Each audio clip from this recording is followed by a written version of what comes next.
Genèse, chapitre 15. Après ces événements, la parole de l'Éternel fut adressée à Abraham dans une vision. Il dit, « Abraham, ne crains point, je suis ton bouclier et ta récompense sera très grande. » Abraham répondit, « Seigneur Éternel, que me donneras-tu? Je m'en vais sans enfant, et l'héritier de ma maison, c'est Eliezer de Damas. » Et Abraham dit, « Voici, tu ne m'as pas donné de postérité, et celui qui est né dans ma maison sera mon héritier. » Alors la parole de l'Éternel lui fut adressée ainsi, « Ce n'est pas lui qui sera ton héritier, mais c'est celui qui sortira de tes entrailles qui sera ton héritier. » Et après l'avoir conduit dehors, il dit, « Regarde vers le ciel et compte les étoiles, si tu peux les compter. » Et il lui dit, « Telle sera ta postérité. » Abraham eut confiance en l'Éternel, qui le lui imputa à justice.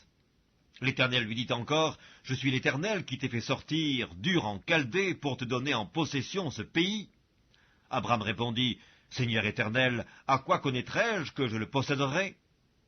Et l'Éternel lui dit, « Prends une génisse de 3 ans, une chèvre de 3 ans, un bélier de 3 ans, une tourterelle et une jeune colombe. » Abraham prit tous ces animaux, les coupa par le milieu, et mit chaque morceau l'un vis-à-vis de l'autre, mais il ne partagea point les oiseaux.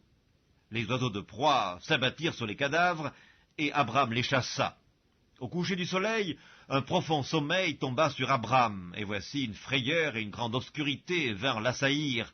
Et l'Éternel dit à Abraham, « Sache que tes descendants seront étrangers dans un pays qui ne sera point à eux. Ils y seront asservis, et on les opprimera pendant 400 ans.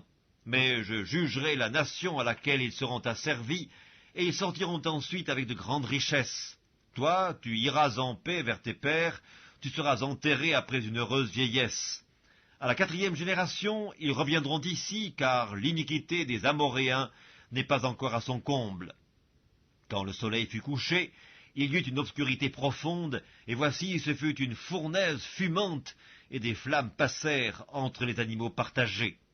En ce jour-là, l'Éternel fit alliance avec Abraham et dit, « Je donne ce pays à ta postérité, depuis le fleuve d'Égypte jusqu'au grand fleuve, au fleuve d'Euphrate, le pays des Kéniens, des Kénésiens, des Cadmoniens, des Hétiens, des Phéréziens, des Réphaïm, des Amoréens, des Cananéens, des Girgasiens et des Jébusiens. »